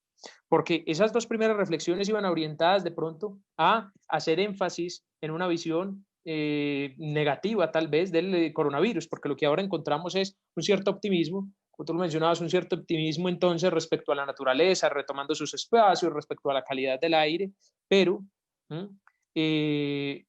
salvo por la última reflexión que voy a hacer, y que la hago pensando con el deseo, más que basado en los hechos o en lo que realmente podría ocurrir, salvo con esa excepción que podría ser tal vez haber allí, podría haber algo allí, algo de redención, en las otras es que tal vez vaya a resultar inconveniente, ¿sí? Inconveniente en la medida en que las reducciones de los gases de efecto invernadero han sido mínimas, en la medida en que si entonces se va a generar una situación de crisis económica importante en la que va a aumentar el desempleo, en la que va a haber más pobreza, en la que va a haber más hambre, lo que tú acabas de mencionar, va a ser muy difícil conservar. Esto es evidente que es muy difícil establecer simplemente medidas prohibitivas, medidas sancionatorias frente a comunidades que están buscando su subsistencia, ¿sí? Ahora, la última reflexión sí es buscando qué de positivo podría surgir de allí, qué podríamos encontrar como algo positivo, simplemente que podría llegar a ocurrir, pero no necesariamente. Y es lo siguiente, es decir, siendo esta también una crisis planetaria, un problema global, igual que el problema del deterioro ambiental, lo mencionabas ahora, la naturaleza no reconoce fronteras, estas construcciones son construcciones políticas, ¿cierto?, del Estado-Nación, en fin. Entonces, y por eso la perspectiva sistemática, precisamente, porque tenemos que cooperar, los estados tienen que cooperar para resolver el problema. Un solo estado, un grupo de estados no pueden resolver la mayoría de problemas ambientales. Entonces, sí, tal vez sí esté siendo un desafío global tan tangible en el que los estados están teniendo que cooperar, ¿sí? Están todos enfrentados a una situación similar. Si esto podría de alguna manera, yo quisiera que de alguna manera esto fortaleciera la cooperación internacional y sobre todo desde la perspectiva del derecho ambiental internacional, matizara la idea clásica de la soberanía, porque mi opinión es que la soberanía desde una concepción clásica ha sido un gran obstáculo para resolver los problemas ambientales en el campo internacional, porque entonces tenemos este principio de universalidad o de cooperación internacional, según lo cual es necesario un trabajo conjunto, mancomunado, para resolver, por ejemplo, el problema de los gases de efecto invernadero, el problema de la contaminación de los océanos. Son problemas planetarios. Y si seguimos entendiendo la soberanía desde una perspectiva del Estado-Nación, ¿cierto? Desde una perspectiva casi de la paz de Westfalia, ¿cierto? Una soberanía muy ortodoxa, una visión muy ortodoxa de la soberanía, luego ahí hay un problema, en la medida en que, y esto irradia pues al derecho internacional público, por eso, por la soberanía es que es soft law, por eso las obligaciones tienen ese carácter un poco ambiguo, un poco gaseoso, ¿cierto? No se parecen a las del derecho interno, que son expresas, claras, exigibles, sino que son más abiertas. Allí tienen que caber todos, por eso las responsabilidades son diferenciadas y por eso los estados pueden hacer, por ejemplo, reservas interpretativas, pueden decidir si hacen parte o no de una convención en virtud de su soberanía. Entonces voy a poner un ejemplo para tratar de aterrizar la idea. Hablando de los acuerdos de París, entonces Donald Trump decide que se retira de París. Sabemos que es un actor clave, que Estados Unidos y China son los dos principales protagonistas en la generación de gases de efecto invernadero. Estados Unidos además tenía un compromiso durante el periodo del presidente Obama de contribuir económicamente a la lucha, ¿cierto?, contra los gases de efecto invernadero. Esto se ha suspendido, lógicamente, cuando Donald Trump ha decidido que se retiran de los acuerdos de París. Y claro, el resurgimiento de los nacionalismos o de estos nuevos nacionalismos es un desafío porque es justamente lo contrario. Es una reivindicación de la soberanía, del Estado-Nación, de ese ensimismamiento. Otro ejemplo es ahora, hace un tiempo entonces, con estos incendios que se estaban generando en la Amazonía, el G7 entonces ofreció recursos económicos y apoyo al presidente Bolsonaro para tratar de detener el deterioro de la Amazonía. Volvemos a lo mismo, la Amazonía no es un problema de los países que están ubicados en ese territorio, un problema de Brasil o de Colombia o de Perú, sino que es un problema planetario, al planeta entero a la humanidad entera le debe interesar conservar la Amazonía, pero luego entonces Bolsonaro, en principio, se negó, ¿cierto? Se negó, y viene entonces ese discurso, ¿sí?, del Estado-Nación, ese discurso de una soberanía entendida en ese sentido ortodoxo, y que va como en contravía de esa evolución que ha ido teniendo el concepto, y el Estado-Nación ha ido perdiendo fuerza en algunos ámbitos. Pensemos, por ejemplo, en la Unión Europea. Allí entonces La Unión Europea entonces tiene una moneda común, unas políticas comunes, en fin, las fronteras se han ido diluyendo. Allí entonces ya hay autores que consideran que hay un Estado-nación vacío, que hay un Estado posmoderno, que, sí, que vamos rumbo a la globalización sin retrocesos, pero a la vez ahora, hace unos años, entonces hay como unas contramarchas y un surgimiento de una idea fuerte de la soberanía, y esto es un gran desafío, a mi juicio, para resolver el problema ambiental, porque lo que necesitamos es todo lo contrario, ¿sí? La globalización, en cierta medida, puede ser benéfica para poder resolver el problema, es decir, que trabajemos de forma más cooperativa. Entonces, el análisis sería si el deseo sería que tal vez de una situación de la que pueden surgir analogías, como tú decías, es una crisis planetaria, en cierta medida catastrófica, y que de allí entonces podría surgir, ojalá, una visión diferente, sí, respecto a un compromiso mayor con la cooperación internacional, es decir, a esta noción de humanidad, de globalización, que en consonancia con la globalización, para extrapolarlo a los problemas ambientales y trabajar de forma similar. Ahora, mientras esto ocurre, pues ahí vemos que hay esas tensiones, precisamente por esos nuevos nacionalismos, entonces esas tensiones entre Trump y China, en fin. Pero creo que ahí podría haber algunas conclusiones interesantes en esa relación entre la soberanía, ¿sí? Cómo está, y la idea clásica del Estado-nación y estos estados-islas, ¿cierto? Que respecto a el coronavirus, que nos permita hacer una analogía con el problema del deterioro ambiental y del cambio climático. Aprovecho, profesor Hernán, antes ¿Sí? de escuchar su intervención, aprovecho para relacionarlo con una pregunta que tiene el público, muy relacionada con la intervención que acaba de hacer el profesor Camilo, y para que vayamos integrando las preguntas del público ya en estos minutos finales. Profesor Hernán, muy relacionado, como dije, con la reflexión del profe Camilo, preguntan sobre ese papel de esas diferentes organizaciones internacionales, supraestatales, como la Organización Mundial de la Salud, como la Unión Europea, instituciones que son muy importantes en ese esfuerzo por preservar el medio ambiente y por cuidarnos de la pandemia, pues, o hacer un esfuerzo porque los efectos no sean muy graves, preguntan si después de toda esta crisis, los efectos que va a dejar la crisis nos van a poner en una situación de mayor desconfianza frente a esta globalización y a estas organizaciones que tienen esos objetivos que el profesor Camilo plantea, o al contrario va a haber mayor un afianzamiento de estas instituciones y les va a permitir, pues, cumplir de alguna forma esos diferentes tratados. Listo. Yo voy a intentar, pues, ser muy breve para que demos más opción a más preguntas del público. Lo primero que quiero manifestar y quiero decir es que desde ningún punto de vista se puede tomar esta charla que tuvimos el profe Camilo y yo como un asunto en lo cual quede como entredicho que nos puede favorecer el tema del coronavirus para lo relacionado con lo medioambiental.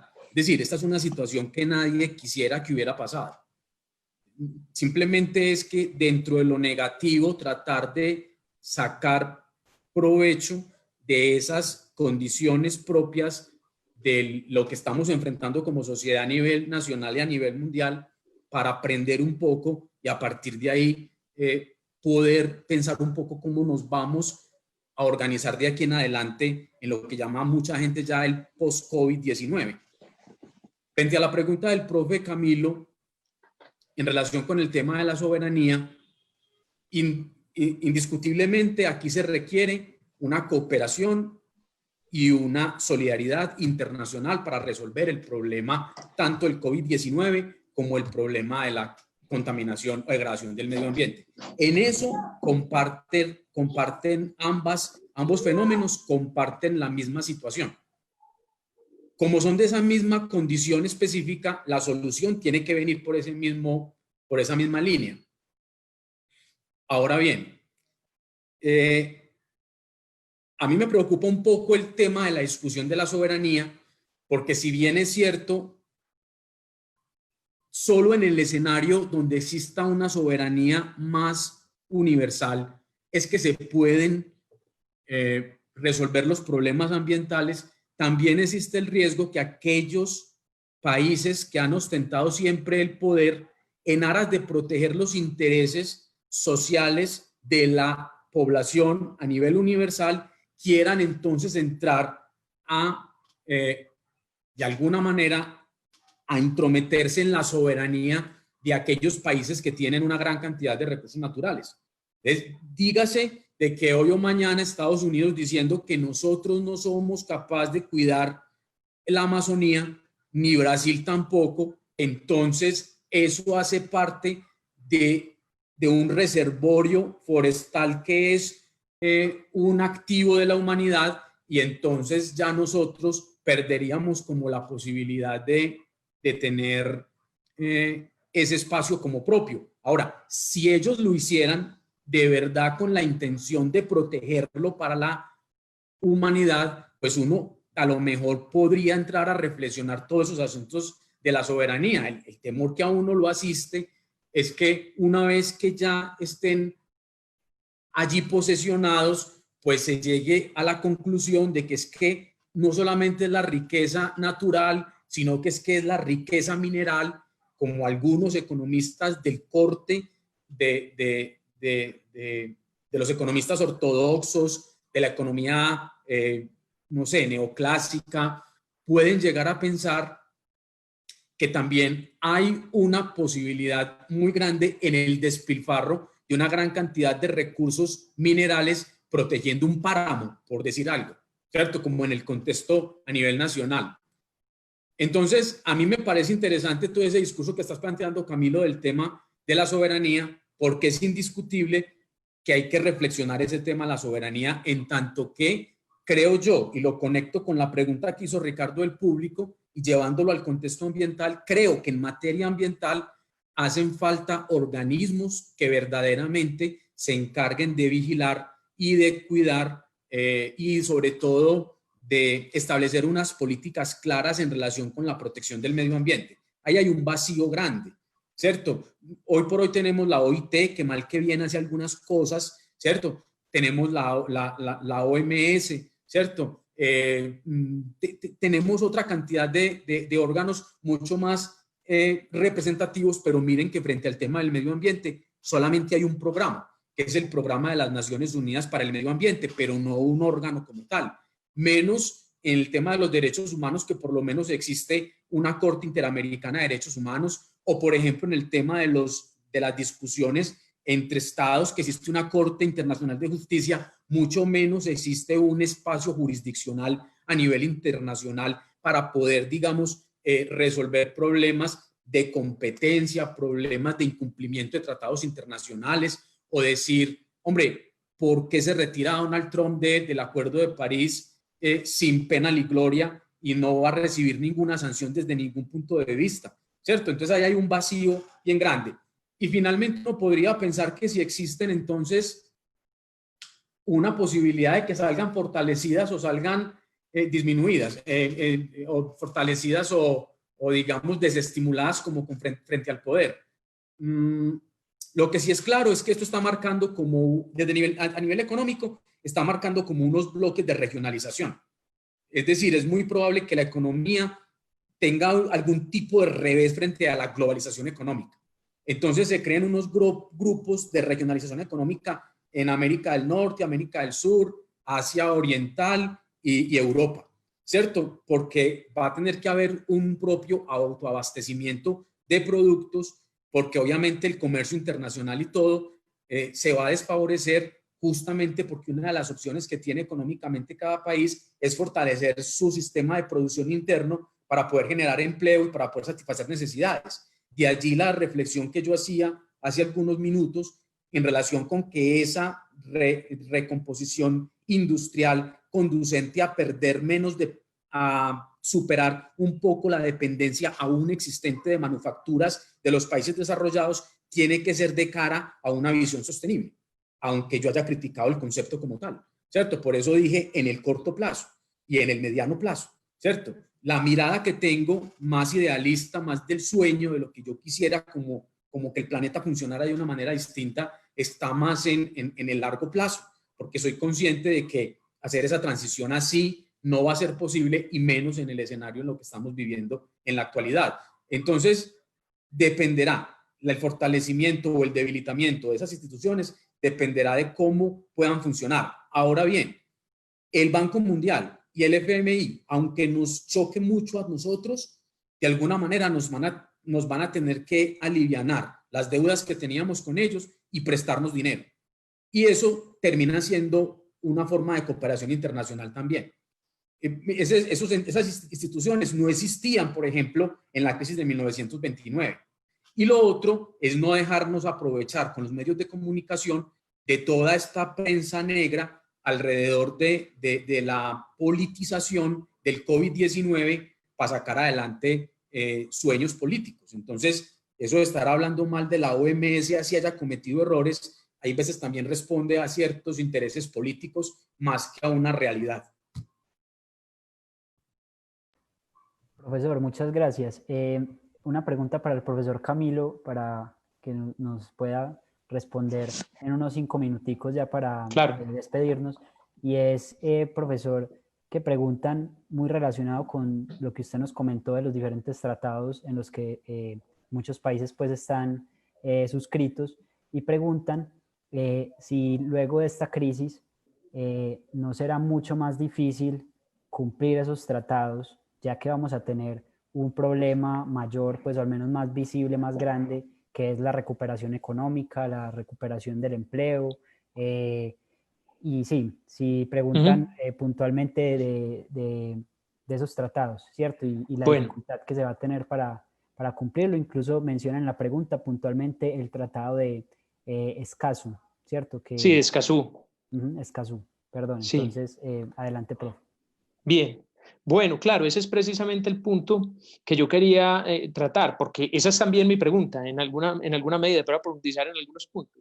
Es decir, mi punto es que por respecto a los gases de efecto invernadero, la generación de gases de efecto invernadero, la opinión general, la opinión pública, en términos generales, está asumiendo que está teniendo unas consecuencias positivas en cuanto a la calidad del aire, en fin, pues respecto a gases de efecto invernadero, así es, pero vemos que el porcentaje de disminución es pequeño respecto a años anteriores, y que por otra parte la crisis económica va a generar grandes dificultades para poder cumplir con los objetivos del desarrollo sostenible, con esa visión sistemática que decimos, conservar la naturaleza mientras hay hambre, mientras hay pobreza. Claro que hay industrias ilegales, por ejemplo, de minería y de explotación maderera, pero también hay explotación de maderas por subsistencia, por ejemplo, o minería de subsistencia, que en términos generales no es muy impactante, pero hay una relación allí evidente entre la pobreza y el hambre y la conservación.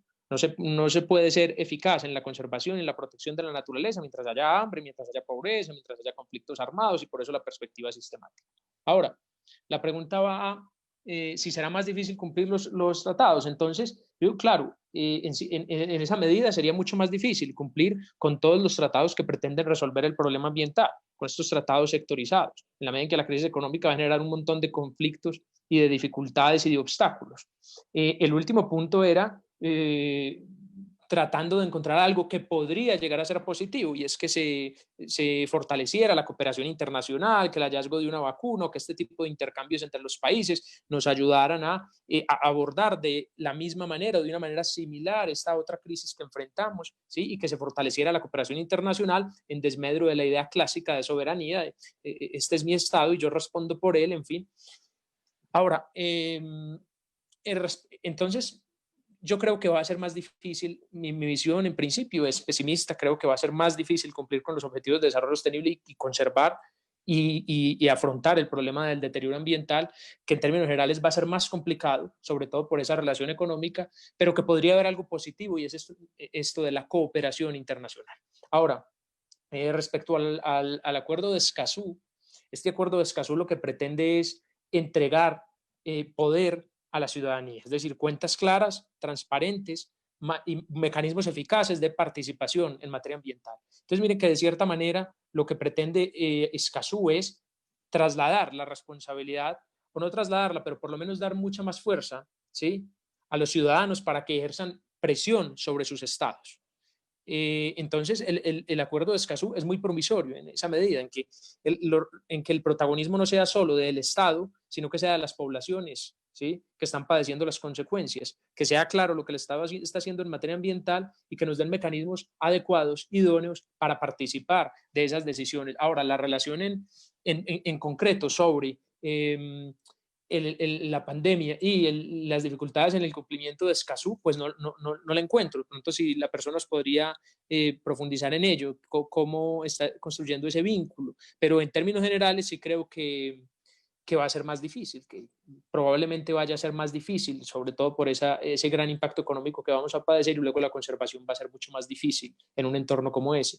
Ahora, teniendo en cuenta lo que nos decía el profesor Villa, que esto no va a ser necesariamente así y que las cifras todavía son muy difíciles de analizar y que acá estamos en cierta medida especulando. No, profesor, muchas gracias. Y pues también usted nos comenta que hay muchas preguntas todavía por hacer. Lastimosamente no pudimos responder a todas las preguntas. Sin embargo, pues están abiertos diferentes canales para comunicarse con ustedes, los correos electrónicos de la universidad, y la invitación al público que sigue con dudas es esa, pues buscar otros canales para comunicarse con los profesores y poder siguiendo enriqueciendo este diálogo sobre temas ambientales. Entonces, ya faltando 4 minutos, le quisiera pues dar un espacio de un minutico a los profesores si quieren despedirse o una reflexión pues final de 1 minuto. Pues, profe Camilo, ¿querés arrancar vos?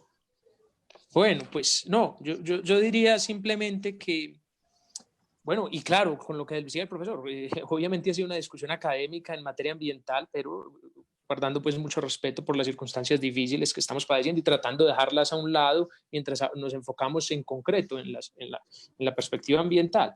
Yo creo que vienen momentos difíciles para la protección ambiental, para la conservación, lo que mencionaba. Creo que los efectos positivos que estamos viendo son solo transitorios y son solo de muy corto plazo. Estas imágenes tan bonitas de la naturaleza retomando sus espacios y la disminución en los gases de efecto invernadero, creo que son transitorios, y que el gran reto es entonces hacer que de acá salgan algunas conclusiones positivas respecto al ambiente. Yo veo por lo menos una, y es esa de fortalecer la cooperación internacional, es decir, que los estados entiendan que hay que afrontar esos desafíos de forma cooperativa, esos desafíos planetarios, y que como vamos a resolver tengo esperanza que vamos a resolver este problema de forma coordinada, que de ahí podamos sacar algunas lecciones positivas para enfrentar ese otro problema, ¿sí?, del deterioro ambiental de una forma similar, es decir, dejar atrás un poco estas ideas clásicas de soberanía, insisto, y tener una visión más integral, más de cooperación, de trabajo juntos, pero claro, esto puede sonar ya bastante idealista. Sí, profe. Sí, no, yo solamente quería dedicar este último minutico a agradecer nuevamente a vos, profe Camilo, a Ricardo, a Elvira y a todo el equipo de extensión que permitió que pudiéramos tener este espacio, y agradecer por sobre todas las cosas a la gente que estuvo allá pendiente de nosotros durante este tiempo. Como lo decía Ricardo, ahí tenemos los canales mediante los cuales se pueden acercar a nosotros y podemos compartir un poco más de estos temas, y muy probablemente hayan otros espacios similares en los que el profe Camilo y yo podamos irlos abriendo para que puedan ampliar estas discusiones y tengamos un poco de un diálogo mucho más estrecho con los participantes. Con respecto a lo del tema que nos asistía, pues yo creo que es simplemente tratar de fortalecer la situación que estamos viviendo de cara a una consolidación de un pensamiento holístico en el sentido de proteger nuestra integridad, pero al mismo tiempo ser conscientes de la solidaridad para la cual tenemos que ser conscientes de la realidad del otro, incluyendo el medio ambiente. Eso es como lo que quería decir. Muchas gracias, profesor. Nos despedimos de todos los espectadores y las espectadoras y los invitamos a las próximas conferencias de la Facultad de Derecho y Ciencias Políticas la próxima semana. De nuevo, un agradecimiento para los profesores. Muchas gracias por sus reflexiones. A ti, Ricardo, y a ustedes. A ti, Ricardo, también, a ustedes.